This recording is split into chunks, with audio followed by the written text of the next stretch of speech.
Welcome to episode 20 of CRASHTON Talks. Today's guest is a podcast host, he's a DJ and a social commentator. His name is Agostinho Zinga. Enjoy.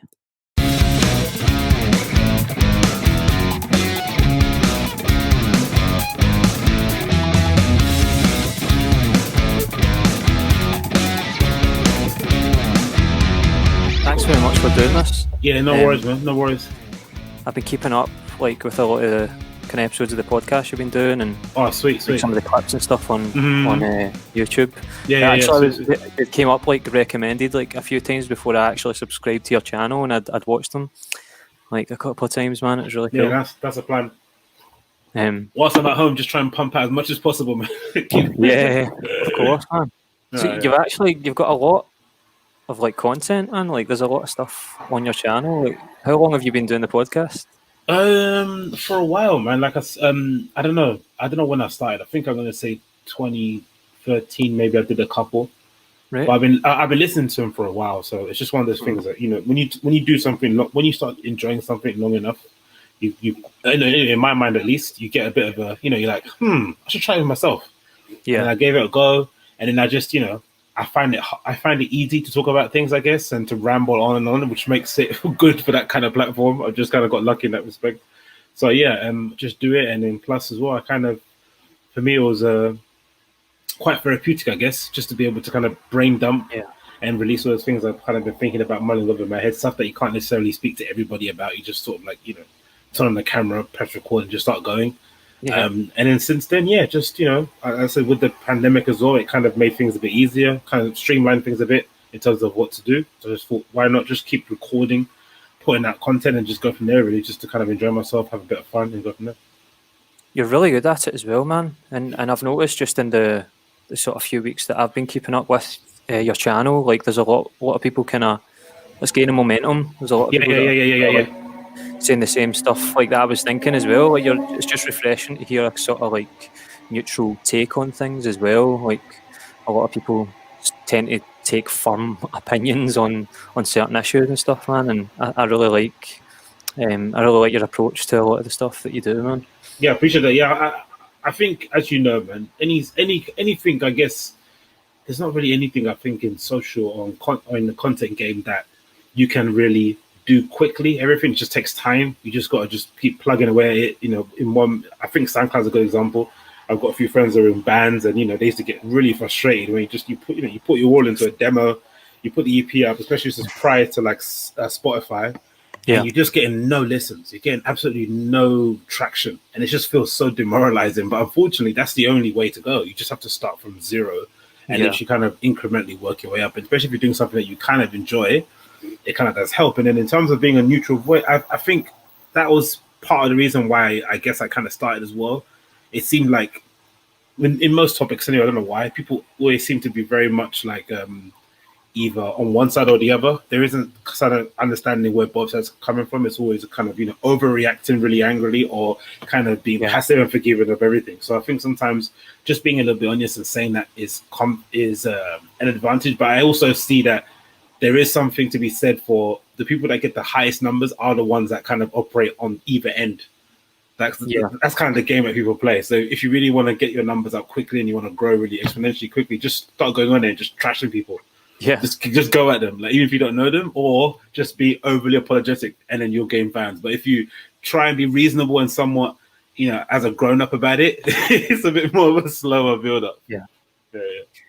It's I kind of think though, Joe Rogan seems to be sort of similar to your approach. You know what I mean? You could watch one episode and he takes a stance on something that's completely different from the way that he takes a stance on another episode, and it's just generally because the guest that he has on, you just try to make the sort of environment the most comfortable that it can be, which I think is also why his show resonates with so many people. Because a lot of I had a guy on Facebook a few days ago actually, kind of grilling Joe Rogan because he's he's a professional gamer. He makes he's living on Twitch and stuff, and Joe Rogan had came out sort of criticising gaming in general, And I was trying to explain to him, like, a lot of people, like, you saying that you don't like Joe Rogan, I think isn't a good enough reason to not watch or listen to the Joe Rogan podcast. You know what I mean? Because it's like such a, it's like part of the kind of social zeitgeist now. Like, there's so many people from all walks of life, like, on his show, that it's such an important, integral thing, like, in modern culture. You know what I mean? Yeah, I think most media used to be like that, but then I think maybe in the last few years, maybe because of the current political climate, or just I don't know, people are getting fed up and stuff. I don't know what's happened, or maybe just everyone. Because my kind of theory on that is that I just think people. I think the majority of people just got on the internet now. I think prior it was just a small, like it didn't seem small, but I think in the beginning it was like a really small group of us on the internet actively engaging, doing stuff. But then I think the wide majority didn't really care. And now that everyone's on it, like your mum, your dad, everybody is on it. I think that's why you're getting all this like really divisive sort of things going on in terms of topics and what people reacting really angrily. Even the gaming thing that Joe Rogan did recently, where everyone was up in arms. He said that thing many a times. I've listened to the podcast for years. He's always said, like, you know, he had a real problem with his own gaming addiction, playing Doom, and he thinks that it can be detrimental in a young man's life. It's just not. It's not like a big. It's not like a. It's nothing crazy to say something like that. It can be detrimental unless you're the 1% that succeeds, isn't it? So, exactly, man. It's like if you're not one of the guys, it's like playing 5-6 hours a day, like we've just spoken about. Like, unless you're actively putting content out there and trying to really work on it, like the whole SoundCloud thing, you're not going to. You're not going to upload a video, or it's very rare that you'll upload a video you're playing a game and people are going to like it. And also, what I would say the difference between someone like Joe Rogan and a gamer is, like, gamers sort of have to depend on their personality. Yeah. I don't think Joe Rogan does. No. The actual content and the guests that he has on is sort of one of the reason that, or most of the reason that a lot of people engage with it. Yeah. In times, like, as a viewer of his podcast, I felt like where I didn't side with him, and I thought, you know, this is fucking bullshit. But like, tune into the next episode, and then I'm hooked again. Do you know what I mean? And I think that's the beauty, I think, of his show, and that's why I think he's the numero uno. And I've always been a fan from the very beginning, even when he says, you know, stuff that completely goes against my own view in life. I think it's his ability to be like neutral. It's his ability to be the everyman. Obviously, if he's talking to a neuroscientist, or if he's talking to some MMA guy, he can always ask the question that you and I are thinking of, or the guy thinking at home, or the girl thinking at home. That's a brilliant thing. But also, he kind of represents what the news should have been. The news should be a place where you can always say, I don't watch the news. That's fair enough. But you'd still watch it because you need to be informed. But the problem is that when you watch it, it's sort of like you've been told what to think. They're telling you what to think. They're telling you a position to hold. And that's what it should have been like. You should come out of the news thinking they should have an expert on about some kind of policy, pros and cons, and they should be able to duke it out without the presenter, offering their opinion. And you should be able to make your own kind of informed decision based on what you've heard. But instead, what you're seeing on the news is that they're kind of pushing you to a certain position. They're telling you to think certain things. They're telling you to react certain ways. It's sort of recently I saw it happen, especially in America. They had this thing with that guy, Tom Cotton, Republican Senator Tom Cotton, and he made some comment about. He basically said, in paraphrasing, the American Constitution says something along the lines of slavery was necessary evil in order for us to get to where we need to get to, right? Mm-hmm. And then the news clips it like he said slavery was necessary in order for us to have the society we have now. Yeah. But he didn't. He just quoted the Constitution. He quoted what it actually says in that Constitution. Yeah. And it kind of, they took it completely out of context. Same way they do with the jokes with the comedians. They'll just take a joke, and say, whatever Dave Chappelle's joke it is, and just use that one line and then frame it as his whole personality. And it's like, especially nowadays where we've all got phones, we all know, people are recording clips and putting up the whole content online. You just can't get away with that anymore. You can't just clip and stuff. So that's why I think the disconnect happens. And I really did hope, especially when Joe got the Spotify deal, that maybe a lot of the legacy media groups would have been like, what's this guy doing that we're not? And then try and replicate it a little bit, but they're not. They're still like, this guy's a goof, he supports this, what's that? Give it up, man. Give it up. It's like people don't want to give you the right to say the wrong thing as well. Like, and that's a major part of growing up, man. Like, I'm 31 and like countless times throughout my life I've fucking said the wrong thing, done the wrong thing. And you don't learn any lessons by being right all the time. Do you know what? Or at least that you're saying the right thing in a social context. And that's why I think, in general, that's why I honestly think that my theory of everyone's just woken up and got on the internet is true, because I generally think, I remember in the beginning, part of being on the internet was to get stuff wrong. Like it was just, to like say something dumb, someone kind of shoots you down or gives you more information, and you just keep carrying on, and then you go back to school and you pretend like you always knew. That was part of the process. But now it feels like you just can't say anything like that kind of goes any inch outside of the narrative that's being kind of said out there. And it's really frustrating, because what you lose is what makes it fun for a lot of people. There's countless people declaring that they quit Twitter, quit that, because they just can't be themselves anymore. They can't just freely talk about stuff or make a joke. Even, for instance, now at the moment, there's this current thing going on. Do you know the rapper Megan Thee Stallion? I don't know, no. So she's a hip hop rapper. It doesn't matter. She's kind of coming up in the industry. She got involved in an incident where allegedly another rapper that she was involved with in a car shot her in the foot. Right? We don't know much about the story, but that's essentially the premise of it. But anyone that attempts to make a joke about it, just whatever joke, she can't twerk now, she's gonna have to, whatever joke it is, right? Anything to do with your injury, it's as if like you are now somehow condoning violence against women or It's like, what? Like, it's I don't know her. Do you know what I mean? And even if I did know her, I'd still make that joke. It's a joke. Like, it comes across as more suspicious, I think, when someone is trying to be so on the right side of things. Do you know what I mean? Yeah. And I don't. Again, maybe because everyone, it kind of gets rewarded too. To be honest, as well, like to be fair to them, that kind of action does get rewarded. Like if you're the first person to shoot me down after I make a joke about someone getting hurt, then you're going to get a lot more kind of social media points than I will, right? People are going to be like, yeah, you tell him he's a look at him, he's a monster. How dare he say that about him or her? But the problem is, like, in the real world, everyone does that. You bust the balls of your friends or people that you don't hardly know. You have that kind of, that's how we kind of gauge if we can kind of get along, right? Our ability to kind of go back and forth and see where the limits are, where the line is. But if you're just gonna make people kind of, abide by this one narrative, no wonder you're gonna see people protesting on the street, going crazy. These are all like counter actions of this stuff. Like people they're being confined, they can't take it anymore. Totally, man. I suppose that's the whole concept of like virtue signaling in itself. I'm like starting to hate that phrase. Like, and I think like it's a real fucking thing, but I don't know why. I think because it gets used so much these days, and it's sort of like lost its not meaning, but it's the power behind saying a virtue signaling kind of thing. Yeah, like I don't really mind it really. I honestly don't mind the phrase. I just like all things, it's just become because the most annoying set of people have kind of co-opted it. It's now become another thing. But I don't mind if you even the SAW stuff. If you want to be a social justice warrior, go ahead. Like we need all kinds of people in this world to make it function, right? Those kind of people that are gonna go out, because I can't ever imagine sitting in my home writing a snappy slogan on a bit of cardboard and then sticking it on some piece of wood and going out and holding it up. I can't imagine ever doing it. That's not me. But someone needs to do that. And if they feel strongly about whatever issues at hand and they want to go protest and scream and shout, cool, good on you. But then don't try and make me bend at the knee because I'm not doing it. Don't pillar me because I haven't said nothing. Like, leave me out of it. Like, you do your thing. I'm not impeding what you're doing. I'm not calling you names. I'm not blocking the roads. Just go and do your thing and let me do my thing.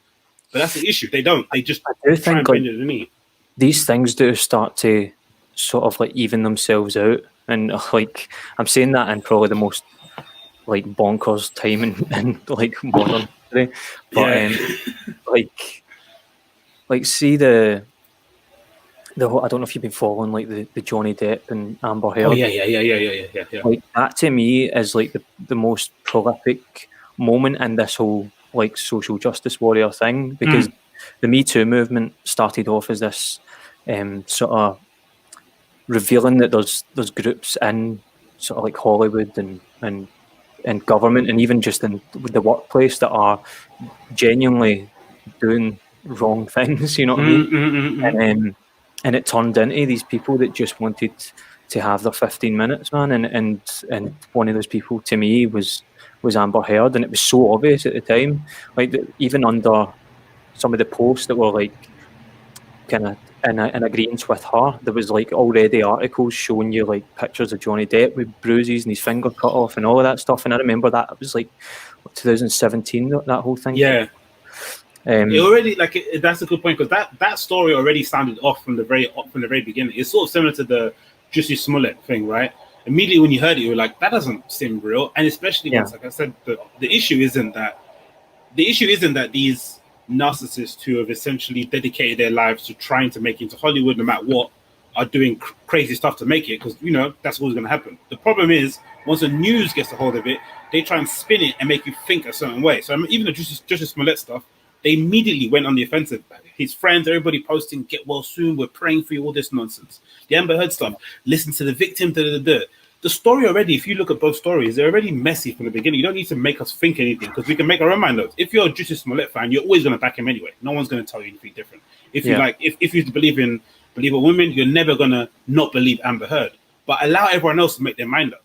But now look at the situation you have. When you look at that Amber Heard and Johnny Depp situation, reading in between the lines, they're both garbage people, to be honest, right? They're not the best people to be in relationships with. They both have their issues, have their demons, and they were the most toxic couple that probably ever existed, right? But because they made us believe that Amber was a damsel in distress, we're now like, how dare you? Like, now the story comes out, it's like, actually, Johnny Depp was a pretty decent dude in this whole interaction. Yeah. He did nothing wrong, really, in the grand scheme of things. But I guess like the problem I think with it though is, like, even if the verdict comes back and Johnny Depp wins and stuff, and then when it eventually comes to the sort of Johnny Depp versus Amber Heard case, like, and he wins that, I think that there's still a major issue, and that, like, I don't know if you've ever watched this episode before. I know that you follow, like, the fight on the kids. Mm-hmm. I don't know how well you follow it, but recently I watched Brian Callen, ironically, talking because of the Crystalia thing. I'm saying ironically, but he was talking about, like, the whole idea of people just wanting to attach something to anyone who's done something slightly wrong or said the wrong thing, because it fits their narrative and it pushes their agenda, and their agenda and their narrative could be what's the best thing for the world, but they're actively pursuing people regardless. Do you know what I mean? Yeah. No, and I think, right. Like, sorry, man. I think, like, with the Johnny Depp thing, like, even if he's, like, acquitted of the whole thing, it's still the people that used him for that purpose still succeeded in a way. Do you know what I mean? Mm-hmm. Yeah, of course. It has continued with people like Crystalia. Yeah. That's why that whole thing was able to happen, man.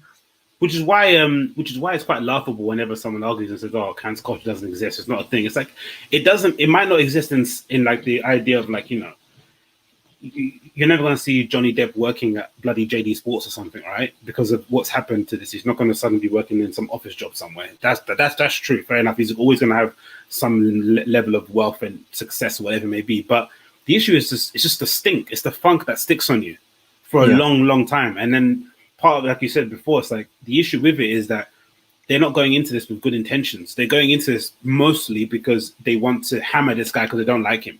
So any story that they can attach, any story that they see out there that's kind of paints him in a negative light, they're going to all run behind it because they want to get rid of this guy anyway. Because, I don't know, whatever issue, if he did something wrong, he didn't open the door for you when you were on a date, he was a jerk to you when you were in college, even if it's legitimate, he beat up your brother, whatever issue it is, they're going to use whatever moment they have now to take advantage of it to kind of dim your star somewhat, which is kind of, mean-spirited. And also, if you go down that, like, if you start doing things, if you go down that lane, there's no sort of ending in sight about where you're going to suddenly pull it back. That's where you're getting these people, like, I don't know. Recently, this guy, just now actually, Herman Cain passed away due to COVID, right? Controversial Republican senator who is one of the co-chairs of Black Voices for Trump. So already he's got loads of, like, negatives next to his name, right? People don't like this guy. And he passed away because of COVID. And, don't get me wrong, he was a bit of an idiot with it. He said it didn't exist, said it was a hoax. He went to rallies and stuff, whatever. He died, right? You should just be, like, a guy died, but they're still, like, celebrating the fact that he died. And that's how far it can go. It can go from not liking Johnny Depp and then wanting to cancel him regardless, even if he's right or wrong. And it also goes as far as, like, a senator dies, obviously due to his own negligence, but still you're celebrating it. Like, how weird is that? Like, how inhumane is that? That's not the right way to go about things. And it's not how you find the truth. You know what I mean? Not at all, not at all. And again, the Amber Heard thing is a problem as well, because weirdly enough, that does more damage to the actual real victims of these issues, right? Yeah. You're trying to, because legitimately they could have been, I don't know, she could have legitimate grievances with the way he treated her and stuff, but the way that she made the story seem just was never believable. That's the issue that you have on hand. So it's like, it's not enough just pillaring him for something that he actually did. You have to then insinuate all these other things that didn't happen. Like even the story about her taking the abuse story from her assistant and then using that as her own story. Like the assistant kind of confided in her about situations she went through. And it's just like, imagine what you like. Imagine the darkness in her heart to do something like that to somebody. It's like, and even the pictures myself, I was uncomfortable with. Taking pictures of your supposed partner in their most vulnerable moment, just in case something happens, is like, it's not. It's weird, man. I heard because like there's been, I mean, nothing like that. Like my relationship with my girlfriend is fucking great, but I've had events like that with particular people in my life, and I watch Jordan Peterson. I don't know if you follow. Yeah, of course. Yeah. Big fan. About like if you can't figure out, like if someone's acting like a psychopath or a sociopath and you can't figure out why they're doing the thing that they're doing, look at the reaction and the actions of the thing that they're doing, and usually that's why they're doing it. Do you know what I mean? Like, that's true. Consequences of what it is that they're doing, and that's probably why they're doing it. And it's crazy, man, to even think that like people operate on that fucking level of psychopathy. But if you read, I think that's a very accurate point with Jordan. Like, you know, I've got a lot of time from. I actually went to go see him talk. Maybe the beginning of last year, I think. Maybe beginning of last year in London. Yeah. So yeah, I've been following him for a while, so I'm a big fan. But that's very true, because even if you look at the comments after, because I think there was obviously fans of hers out there that was going to be supporters. Amber Heard, going to believe her, blah blah blah. But I think the thing that actually broke some people who were in the middle was when she came out after the whole, you know, the whole affair, all the stories coming out. Basically, she fabricated most of the instances of abuse, and she gave that press conference at the end. Yeah. And it was like, people were like, huh?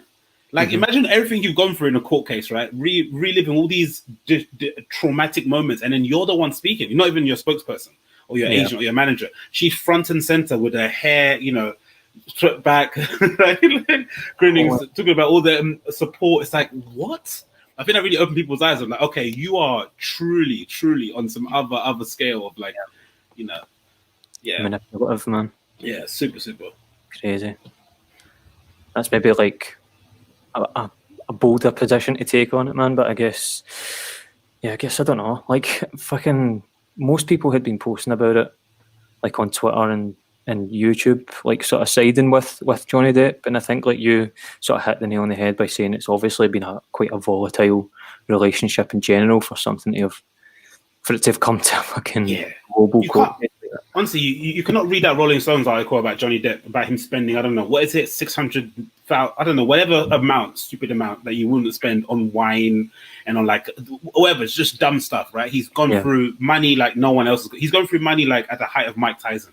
And he was just like running through it, right? You can't read that Rolling Stones article, look at him as a person, because he actually does look like, you know, the guy from Pirates of the Caribbean in real life. You know, he's very eccentric. He's got all the flipping, you know, medallions, all that stuff, right? You can't look at someone like that and not think. That's why when they just took the pictures of like the lines and the drink stuff, it's like, it's Johnny Depp. What do you expect? Yeah. So the issue that she had was that she tried to make more of an issue where we all know he's a psycho. Just actually use the points that you've got. Don't make it more than what it is. And he might have done some really bad stuff, but he comes out of it looking good because you went too far with the lie. You went too far with trying to paint yourself as an angel. We know you're not. We clearly know you're not. Like, you know, she even had what was it? Was it the bodyguard or assistant? Somebody that was really I don't know what, maybe the cleaner or somebody said something like, you know, everyone basically backed up Johnny Depp's story that she's a bit of a difficult person to deal with in general. Yeah. So it's like, come on, man.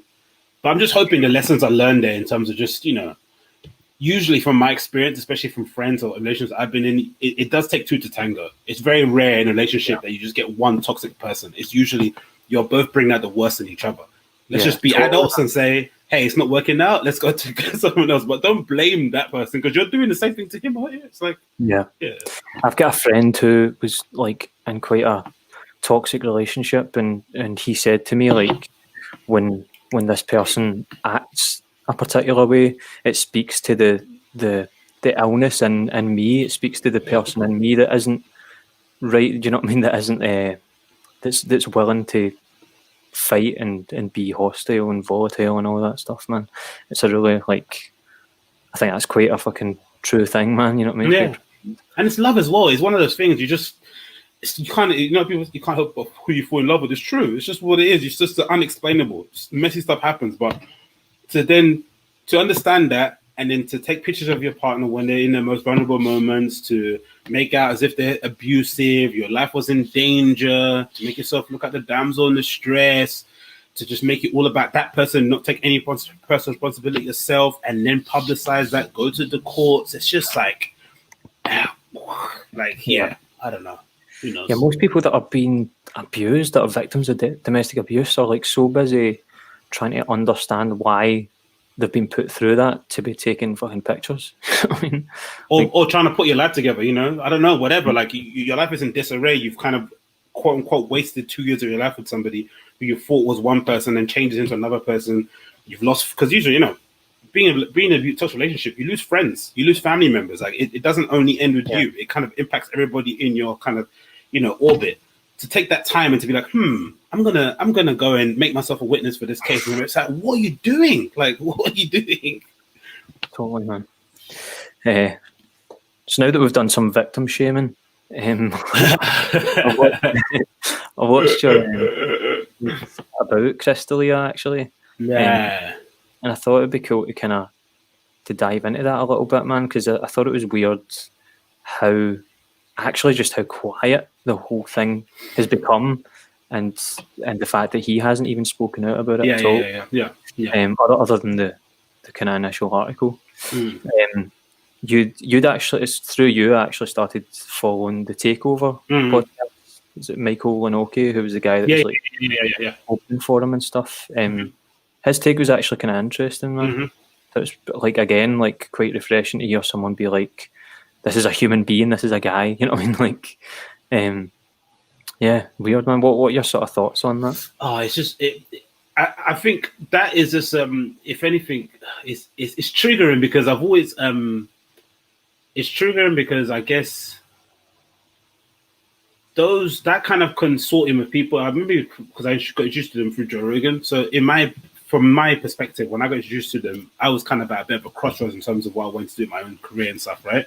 I was kind of thinking, I want to do this other stuff, but I don't know how to get going. I don't know. You just get in a bit of a funk. And then you see these dudes who are currently, you know, moving to the sound of their own drum, doing exactly what they want. They have FU money, right? Yeah. And they're kind of unshackled from the responsibilities of acting a certain way due to the industry they're in. And you're like, yeah, cool. Those are the ones I'm going to follow. I'm going to model what I'm doing, you know, behind them, and kind of take some lessons that they've done, do what they've done, you know, kind of ignore the mistakes and stuff. And then when an issue happens where they sort of kind of have the opportunity to exercise a bit of that freedom, right? Because they're not constrained by CBS, they don't have a Fox on ESPN breathing down their neck. They just kowtow and do exactly what everyone else would do in the industry.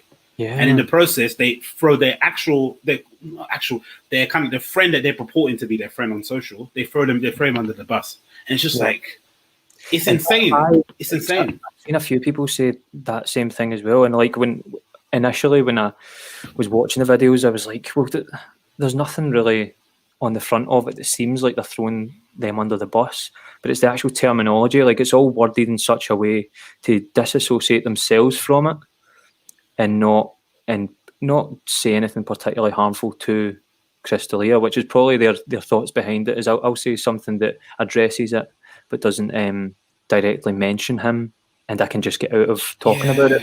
But like you're saying, man, like, that's why I was saying, ironically, first of all, like, maybe I should, for anyone listening that doesn't know what we're talking about, like, Crystalia is like a big sort of American comedian, and he was accused of sort of having these sort of sexual conversations with underage girls, and then his team released the rest of the emails or screenshot text messages that sort of revealed that these girls in fact, sort of either led him along, or when they did reveal their age, he said sorry, like it's not my thing. Like but yeah, so like Brian Callen, the reason I'd said ironically about the thing with Brian Callen is that he seems so set on this idea of speaking out against cancel culture and people that are willing to just take people down for no reason, that you do expect that when something like that comes out, that they're going to be the guys that sort of run to help and rise to the occasion, man. Exactly. And I've never had a friend who's been accused of fucking paedophilia, so I don't know, man. That's the thing. I have sympathy for them. I'm not. That's the issue as well. I've never had a friend that's been accused of that, or I've never had a career that essentially depends on how you're perceived in public, right? You're kind of like, you're essentially a public figure. Your income is directly influenced by how you're perceived. So I don't know what that would be like. It might kind of, it might, I can talk all brave now, but it might make you kind of kowtow and be a little bit, okay, I'm going to just, go over the party line. But like you said, the issue isn't that. The issue is that they talk so openly and they give it a big one about, oh, we're against cancel culture. And when some story comes out about somebody being a creep, they're always trying to pour scorn on a women's account of it and just kind of be a bit dismissive and say that the person needs their day in court. All these encouraging things, or maybe somewhat misogynistic things, right? Yeah. Fair enough. But then when it happens to their friends and they have the opportunity to really kind of flex that, they don't do it. Yeah. And the issue that is twofold in that, of course, it sort of shows you that they're obviously kind of prioritizing their career over everything. Right? My career means most. Like it's a bit of a selfish thing. Like I'm going to make sure that I'm okay. I'm going to insulate myself from everything else. I don't want anything to do with that. That's my friend. And then, of course, widely, and then generally it shows to everybody else coming behind them, like it doesn't matter how successful you get, you're still going to have to sort of like bend at the knee and kowtow and sort of like, go with the party line at one point. It's going to happen to you regardless. And the only person that's come out of it kind of okay for the most part has been what? Bill Burr and Joe Rogan, just kind of refuse to talk about it. And that's probably the best way to do it, right? If your friend that is not a public figure isn't something messy such as that, which, we don't really know the truth of, but from what it looks like so far, it looks like they blew it way out of proportion. We don't know. Maybe the allegations will come out, more stories will come out, but from what we know so far, it seems like he was a creep. He was obviously just kind of, what's that? He was kind of drunk on these sort of celebrity and access he had, all these sort of things. And he's probably really unique to be fair to him as well, kind of fair. He's unique in the fact that there's not many comedians that look like him, right? Most comedians, and not to be offensive, most comedians don't look like Chris D'Elia. So he's kind of a bit of a rare space so that he kind of looks like that. And he's a legit comedian. He's not like one of these Instagram or TikTok comedians. He's a legit comedian. And he looks the way he does. And he blew up on Vine. So he has this weird fan base where he's like, more than 20 years older than his fan base. He's got like a really strange circumstance that he's in. And he fell for the trap. It is what it is, isn't it? It happens sometimes. You can't just get drunk on your own success. And he made some missteps. But is that enough for his friends to throw him under the bus? Is that enough for people to be, brushing him with a pedophilia brush, which is insane, right? That word is heavy. You don't want to don't throw that around at people, and it's wild. It's just to see it play out. It's just like, wow, okay, you guys really care about your career more than anything. And then again, when the dust settles and it gets proven that, let's say he was a creep, he might have done something wrong. What happens next? How does he get his career back up and started? That's what I was thinking about, man. I think like he's probably the only person that can do it, because I remember thinking when it happened to like Louis C.K. and by the way, like I still follow Louis C.K. Like I signed up to his website. Me too. I got the new specials. Yeah. And actually, like he put less of a rebuttal out than Chris D'Elia did. When you think about it, like I had to really go and look into it myself to see the content, the context of the things that happened involving Louis C.K.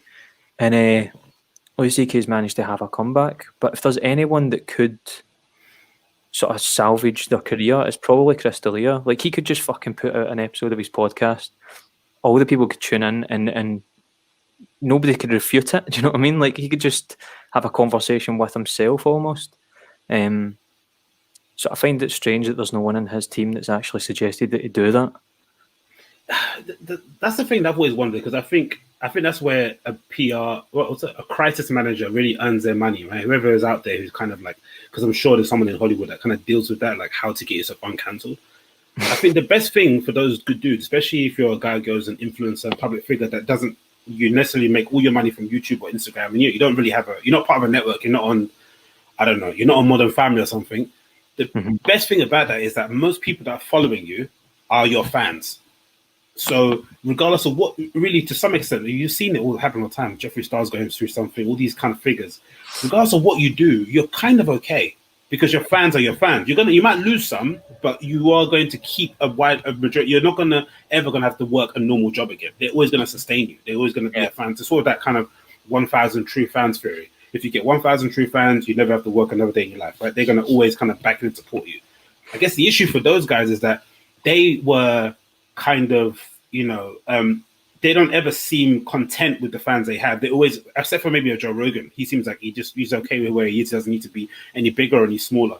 Those other guys, they kind of, even though they say otherwise, the way they act, they sort of want to get bigger. They want to gain more followers, more fans. And because of that, you're always going to feel like, oh, no one's going to like me anymore. But they are really, like you said, if Chris sits down, sits in front of his podcast and just does a recording and speaks openly about what happened, I'm pretty sure his fans will be okay with it. The people that don't like him anyway will never gonna forgive him. That's for sure. Like Louis C.K., I think he realized it too. That's why he didn't bother making any long soapy apology for it, because people that don't like him are never gonna like him. That to me is like a good sort of advocate for, I suppose, like setting a good fucking bar for your career in the first place. Is Ricky Gervais. Like he talked about like that he gravitated more towards the sort of fringe channels that would take on his TV show and all of that, like, and he still does that. And if you do that kind of thing and your audience know completely where you stand from the get-go, then there's not much to lose if have a sort of controversy. And Ricky Gervais actually has had a lot, and Russell Brand, man. Exactly. Had a lot, man, and he came out sort of from the get-go being like, look, I was a drug addict, I'm a fucking misogynist, even while he was being a fucking misogynist. Exactly, yeah. He was doing it on television. We were watching him live. There's compilations on YouTube of Russell Brand, trying to basically get into the knickers of any female presenter you can find. This is pre-Me Too as well, so imagine him doing it now. That's maybe, who knows, maybe in their defense, once you get in that door and you have a taste of some success and you're getting adoration and you're getting recognition, it's sort of hard to kind of pull yourself back in and say, okay, cool, like let's just be happy with this, build with what we have. But I guess if you go into it with some level of knowledge and foresight of how far it can go, it can be a bit easier to give yourself a bit of a limit of like, okay, cool, I'm not gonna be this person. I'm gonna be this person to my fans, to my people that support me. Because it happens, you see it happen a lot, even with YouTube vloggers. They always go through that transition. This girl called Emma Chamberlain went through a certain sort of thing where like she was this spotty, kind of like bratty, kooky, YouTuber, vlogger on YouTube. Yeah. And then she went through a transition because she's growing up, isn't it? She's becoming a young woman. So she went from 16 to, let's say from 13 to 16 being one person. And then as soon as she turned 17, she suddenly blossomed into this young lady and changed, right? She had different interests and stuff. And obviously her YouTube started growing up. So it went from her wearing dirty Air Force Ones to suddenly wearing Gucci tracksuits. And a lot of her fans just couldn't wrap their head around it. Like, oh, she's a young lady now. She's got a bit of money. She wants, I don't know, whatever, innit? And she had to battle with that. Okay, who do I now appease? Am I going to try appease these new fans who have only met me since I've got Gucci tracksuits? Or do I just stick to who I am, but just say, look, I'm growing up and I like nice things. I'm not going to drive a busted up Honda or something. And it's a really hard game to play. But sometimes seeing how they've reacted to it has been a bit disappointing to be like, really, guys? Like, is this like... Yeah. It's been a bit like, man, my God, I don't know.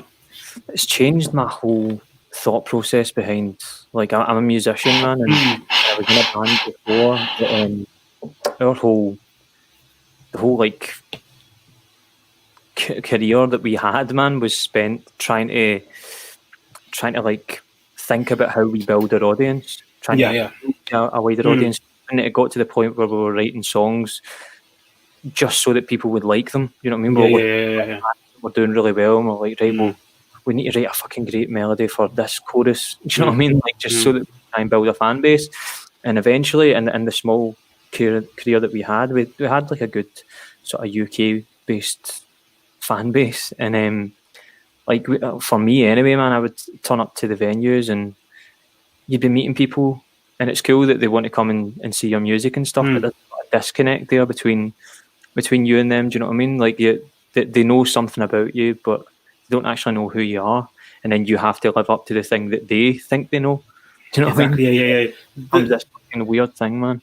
That's why I think in some respects, I think the advent of social is really a really good thing, especially for musicians and stuff, because I think in the beginning, especially when you get into that industry and you're being told what to do or you're being given advice that maybe goes against how you've kind of come in or how you got your deal. Ironic, it's always like that. You get the attention of a label doing one thing, and then you get into the label and then they change you and make you do another thing. It's just bizarre.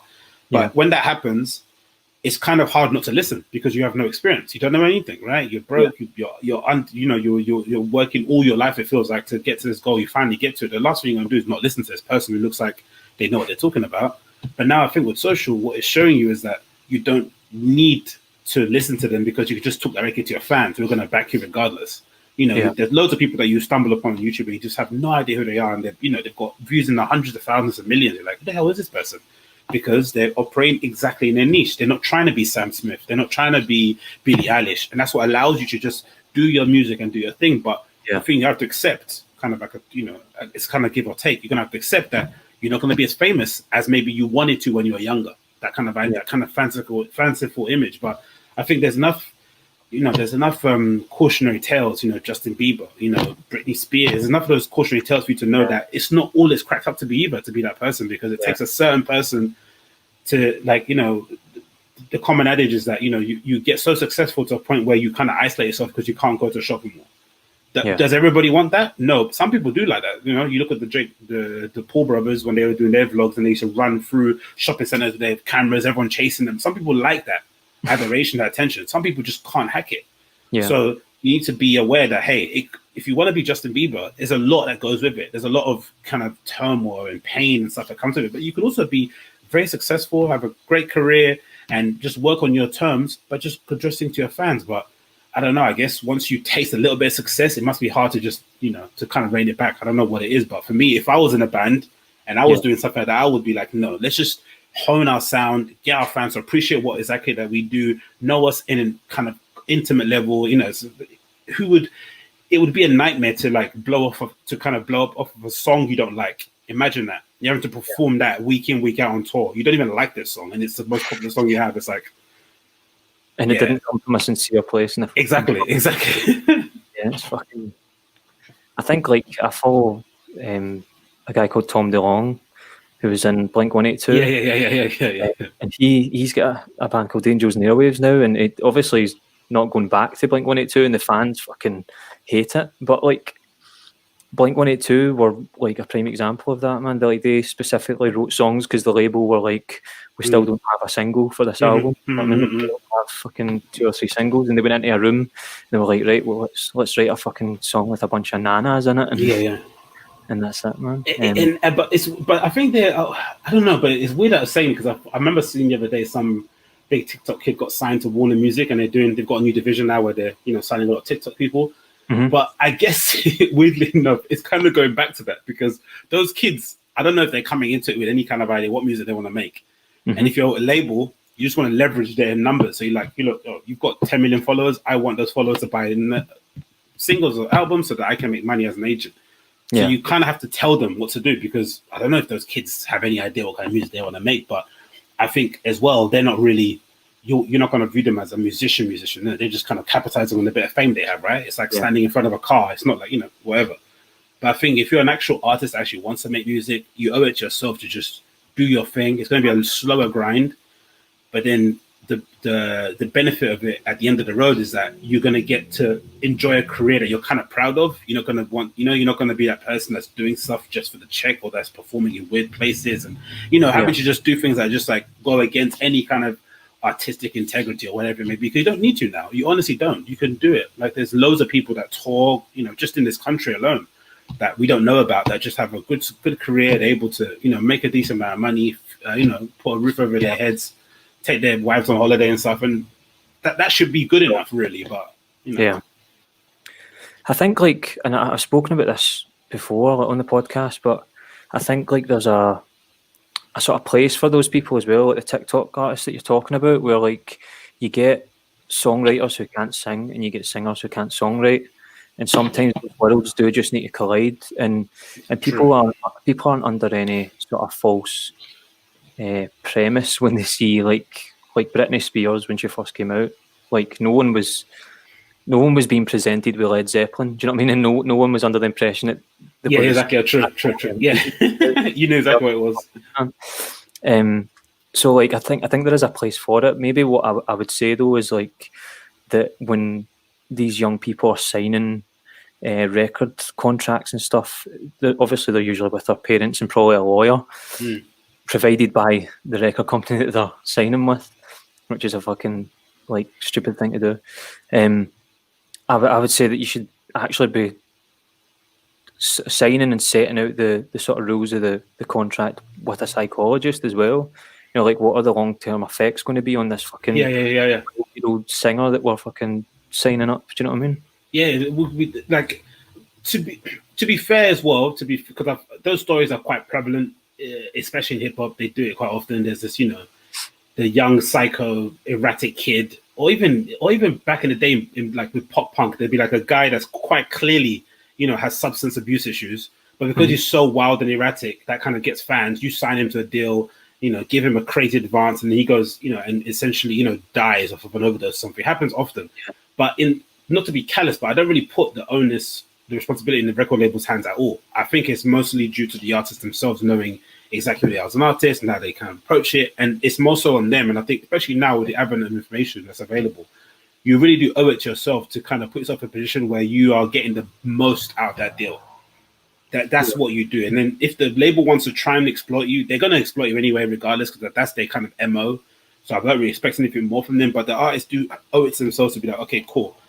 If I'm in, you know, I've just come up, I've got this crazy advance. Let me maybe license my, you know, my likeness or my work to this label for 2 or 3 albums. Let me not sign away for 10 albums. Let me, whatever it may be, like try and make it as advantageous for you as possible so that you can regroup at the end of it. Because, you know, like I said, if you have an erratic, really crazy, off the kilter, you know, lead singer of a band that you clearly know is abusing drugs, and you give him a crazy advance and you sign him to a 10 record album, like it's just, what do you expect's going to happen? Like, really? Like, it's just not, you know what I mean? It's not sensible at all. And I don't know, like, I really do hope, especially with those kids, like they, you know. Are you saying that responsibility falls on the artist? It falls on, let's imagine we're talking about TikTok stars. It falls on the TikTok star to basically get somebody, like you said, to get an independent person to stand next to them, agent, manager, whatever it may be, to work out a deal that's most advantageous for them.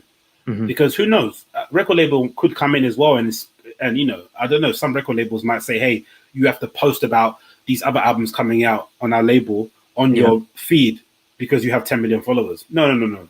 That's not on either, because you want my music. So we have to work out a deal that is advantageous for both of us. So the TikTok person needs to get somebody in their corner to fight for them in that respect, and not expect the label to fight for them, because that's not going to happen, especially at their age. They're like, what, 17 or something? Like, come on.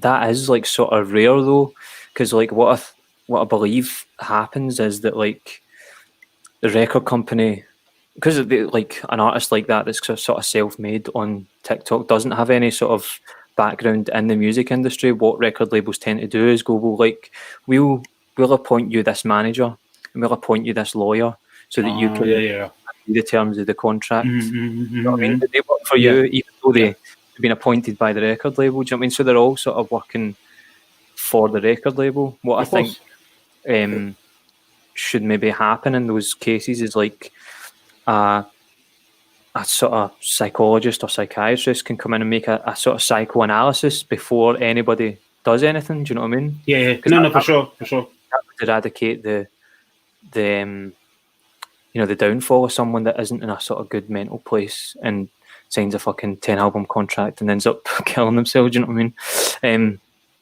I'm just riffing, by the way, like that. I don't know if I actually. No, you're right. You're completely right in that respect, and I guess that's where it's crafty from them, because you know that's a prime example of conflict of interest. You know what I mean? Record label providing you with representation that also provides representation for themselves. It's like that's not the right way to go about it. So you're definitely getting hoodwinked, left, right, and center there. But again, I don't know, man. the issue is what that comes from it is, especially these kids who are like, they get mad engagement on their streams.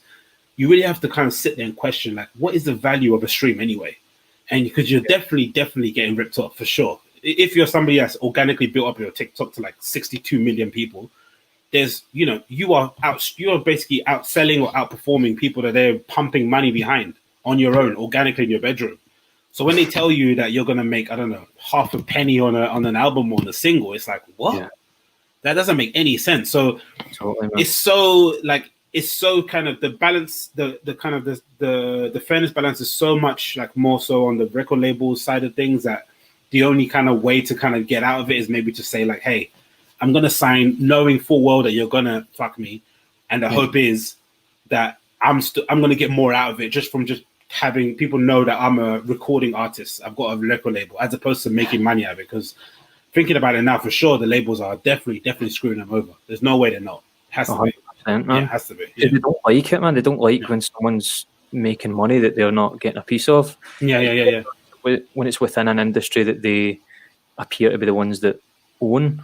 And that's like going to be the interesting thing about this whole Joe Rogan Spotify deal, I think, is the people, the managers and folks who sort of like produce podcasts being like, how did we like let this go past us, man? Do you know what I mean?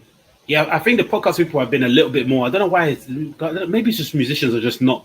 Maybe it's just the function of being an artist and musician. You're never ever gonna care about the business. I don't know why it is. It's just probably you don't have time probably because you're just trying to think about making a good song and come up with good melodies. But there seems to be much more awareness of what the business is about when as a podcaster thing. Like there's rare occasions where you hear about the Call Her Daddy thing with Barstool Sports that happened, where they got into a bit of issues, but for the most part, everyone seems to understand the value of an IP. Everyone seems to understand the value of like retaining some control. Everyone seems to understand the value of licensing and not kind of selling your work to a label or to a streaming platform, whatever it may be. So I think the Joe Rogan thing, if anything, because he did it so well, he licensed it essentially on Spotify for a couple of years, got a crazy amount of money.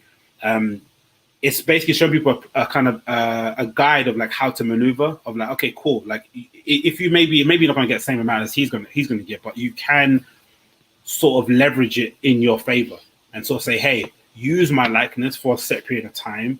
I'm going to take this lower advance at the front end, but then hoping at the back end I'll able to get more. And if it doesn't work out, then fair enough. Let's say Joe Rogan podcast doesn't work out on Spotify anyway. It doesn't matter. He's at least done it. And shown that he, and it's an example to other streaming platforms. They want to do it too. The issue comes when these, I think, what was that company? Is it Luminary or one of those companies that were trying to build like a network and stuff? When they come along and they kind of mess up the whole thing, have you under an umbrella, have to download another app and all this sort of stuff. That's when it gets a bit messy. But it seems like the podcasters have their business in check a bit more. I don't know. Totally, man. I think like, I don't know, man. You do DJing, don't you? Yeah. That's decimated. That's over. No more DJing for 2020. That's over. That's done. Yeah, totally, man. Do you produce your own music, or is it just remix? No, just playing other people's music. Really. I was doing that for a while. I had stops and starts with it because I mostly got into it via promoting. So I kind of threw parties myself doing that. That was like one of maybe if not the hardest thing I've done. Like trying to get people to go somewhere. Yeah. Like promoting is no joke. It's no joke. It's no joke. So of course, in the effort of doing that, you kind of book people. You spend all your money on booking a good person. There's loads of time in front to do it. You just have to do it yourself. So that's how I kind of basically got started because there's no one else to do it. And then through that kind of process, you get an appreciation, a love for it. You play out of it, blah blah blah blah blah blah. You keep it going, and it's been quite a good hobby to have on the side. Just mostly doing it on a week, especially when it was pre-COVID, doing it on the weekends. Kind of leaving work early on a Friday, kind of slipping out, saying, "Hey guys, I have to go. Sorry." So you kind of pop out. You know what I mean? You got that sort of good thing to do, and just generally the ambience and stuff. That's always quite fun. But I never really was too precious about it. Kind of really treat. Okay, this is a bit of a privilege. I've got this opportunity to do this thing. It's a great little hobby to do. But in terms of doing it anytime soon, it's just. Yes, the music industry's just been killed just now, man. Yeah, it's been decimated. I just can't see any.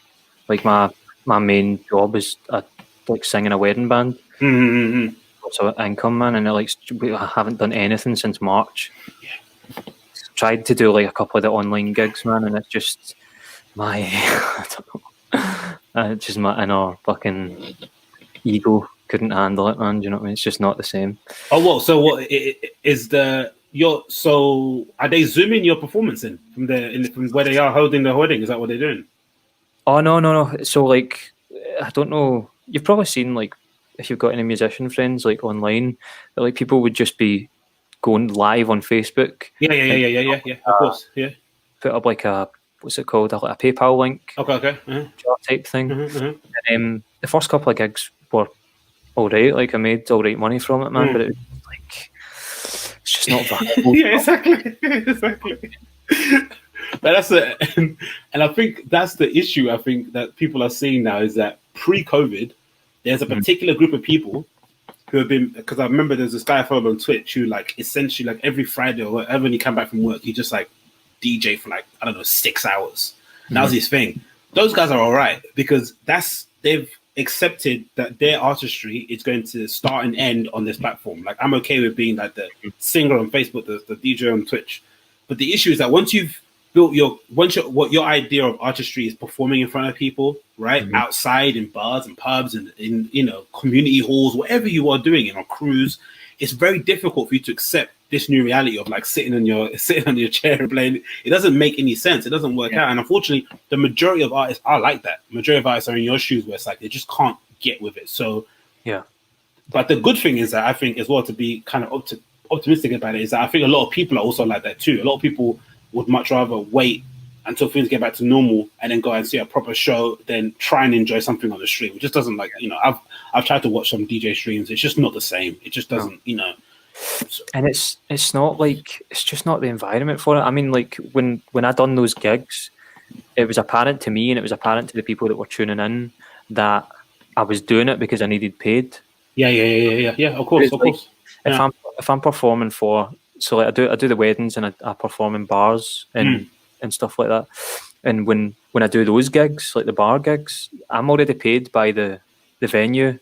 I turn up and I'm giving a performance to the audience that's there, and there's so much that can happen in that dynamic, man. And even though I've been paid, it's my willingness and my ability to give a good performance isn't based on the fact that I've got money in my pocket. Do you know what I mean? Yeah, no, for sure. But I honestly do think this period of isolation has made people appreciate stuff like that more. So I think it's like it's a bit of a short-term pain for a bit of long-term gain. I think once everything's over and we have a vaccine and things, people have to go back out, I think there's going to be such a boom in the people attending gigs and shows. It's going to be insane. Like people are going to be going to everything under the sun, open mics, whatever it may be, just to go and see live acts and go and be around people and feel that kind of spontaneous kind of energy. Because they've tried to do it online. Like, they tried to do, I forgot what big festival they tried to do recently online, and it was, a complete shit show. From all the late night shows in America, they've tried to do that on. It's just not the same. You need to be in the audience. So I think once stuff goes back again, I think it's really going to benefit people who just play randomly in pubs somewhere, because people are just going to come out just to go and see something because they want to feel that bit of live music, and the performers too are going to be extra. You're going to be, performing out your skin because you've been stuck indoors doing it for so long. I mean, you're going to give people the, a performance of a lifetime, week in, week out. So I think it's going to benefit everybody. But unfortunately, for the short term, it's just, like I couldn't, trying to set up equipment in your house or something. Like what? Like it's just, yeah. It's something that I wanted to do pre-COVID, just out of general interest, because it's just something that's fun. Like people like Justin Bieber and those kind of acts like started uploading videos to YouTube. Like how many YouTube singers were there? Yeah. COVID, and it looks on the face of it like a really good idea. And when you're forced into that being the only way that the music Yeah. It's just not fucking the same. I wonder how many artists like their stage set is going to be them just sitting on a couch on the stage. Like, because people don't even know who they are. Yeah. No, it's like acoustic guitar on a couch.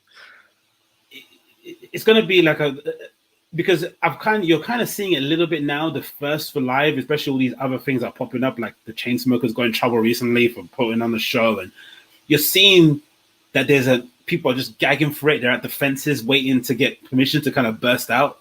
Yeah. So I honestly really, really do think it's going to be a boom like none other. But it's just unfortunate that if you haven't carved your career or you haven't carved the lane out for yourself, doing things online pre-COVID to start now is just a no-go. It's not going to happen. Number one, because you're not going to get the fan base that you want. Number one. Number two, like you said before, it's gonna smell like desperation, like you're just doing it for the check. Which people are aware when you're performing in an arena. People know you're getting paid, but you're also going there to perform for people, right? So there's that is mostly at the front of your mind. But when you're doing it specifically because you want to get tips, or whatever, it always comes across a bit weird anyway. So I think once everything settles down, people are going to be like, you know what? I don't care who's performing, whether it's some I'm sure even buskers on the street are going to be like, wow, it's been our best year ever, because people are just going to be gagging for anything. Like, just I want to be around people, and sitting in front of a Twitch stream is just, especially when you don't know who the person is, and it's just when it becomes like I'm watching this guy out of sympathy. Exactly. Yeah, it's true. It really is. It really is that. I found it like really hard to actually stay motivated to do the podcast. Like I started the podcast December, I think it was, last year. Through similar circumstances as yourself, like just seeing a lot of the American guys and what they were doing, and being like, that could be a cool way to set up like a business model where podcast is this sort of hub where I can be an artist from as well. Like I know you're aware of Theo Von, but like he's one of the guys that I follow quite closely. And he's the best. Yeah, he's the best. He's done with his whole business, where like he's got his podcast, and he's a really great comedian. And he's able to tour the world and do comedy just off the back of his podcast. And I was like, I wonder if like you could do that for music, where like I could just kind of be a sort of like yourself, like a social commentator on the music industry and stuff like that. And people through the podcast might gravitate towards the music that I do as well. And then I don't need to deal with a record label and all that shit. And then when the whole fucking COVID-19 thing happened, man, I was like, all these podcasts started popping off left, right and centre. And I'm like, it's just saturated, man. Yeah, of course. I don't understand that. Felt similar to the whole sitting on a couch with an acoustic guitar thing. It's like, I'm just doing this for what? I felt like I was working something. Now it's just like another bullshit voice in this fucking oversaturated fucking podcast industry. I reckon you should stick with it personally. I think it's a really untapped lane. I think there's a lot of artists, especially on the come up, that are really kind of not taking advantage of it. I really, because again, using those guys as a good example, just replace what they do with whatever you do. It doesn't matter if you're a stand-up, whatever it is. The ability to like constantly engage with people online, build up a fan base that way, and then say, hey, by the way, I'm performing at this place. If you're in the area, come down, say hi, is really untapped, because you're gaining fans based on who you actually are, like opinion. I mean, like sometimes when you're not sort of musician, you might have a certain persona that you put out there, but they're listening to you X amount of hours a week, per month, per year. They get to know you person to person. They agree with what you're about. And that's mostly what the Fear of Born and those things are about. Sometimes those guys aren't even that funny to everybody else, but they're funny to you because you kind of relate to them as a person. You like them as you kind of get their little ticks and whatever it may be. So you just want to support them for the sake of that. I know a lot of those guys have said, like prior, a lot of them have been surprised when they do meet and greets, when they meet people and they ask them, oh, who else is your favorite comedian? They say like, oh, I don't watch anybody else. I just watch you. Yeah. So that goes to show that these guys and girls aren't even comedy fans. They're just fans of that particular person. Yeah. So if you're an artist, imagine how untapped that is. You might have somebody that doesn't really care about music that much, or doesn't really give a toss about, knowing whatever band is who is coming up next. They just really like you. They like your opinion on a certain topic. Then they start going into a rabbit hole. They follow your music. And then, like I said, it's a bit of a slow grind. Don't get me wrong. But I do think in the end of it, you will build up a far better fan base doing that than just solely focusing on your music. Because, if you're going to say podcasting is overcrowded, how overcrowded is it in the music industry? How many singers are there out there? Do you know what I mean? So the only thing that will separate you is the ability to people to be like, oh, I like what he said about this issue, and he also sings some amazing songs. Let me follow him and support him. And then And I suppose it goes with that whole thing we're talking about, with keeping your integrity and being honest with yourself and your fans from like day one. You know what I mean? Like the Ricky Gervais model. It's like if you know, like I don't want to be doing the whole grind of touring up and down the country anymore and trying to gain fans that actually in the drop of a fucking accusation would. Oh yeah, exactly. Yeah, exactly. They're just like, Yeah, God, man. So like, yeah, I guess you're right, man. It's pretty cool. And it'll be. Sorry, I think it's going to be a quite a good model as well for it, especially for touring wise, where you, I don't know, imagine you're not really game to tour around the country. Cool, fair enough. But then imagine you get to a point where you're successful enough where you're making a decent amount of income talking on the internet, and then you're also making a decent amount of income performing. You could just set up tours where you perform, I don't know, 6 weeks of the year. You go and hit certain markets that you know where your fans are going to be at, and then the rest of the time you just sit on your ass and talk, or make new records that you're going to perform when you go next on tour. Yeah. So it kind of is in your best interest to do it, because you're going to be able to construct and design your artistry exactly the way you want to do it. You don't have to be moved to the beat of the man or whatever. Because I think that's you don't need to do that nowadays. There's no need to do that. Yeah, man. What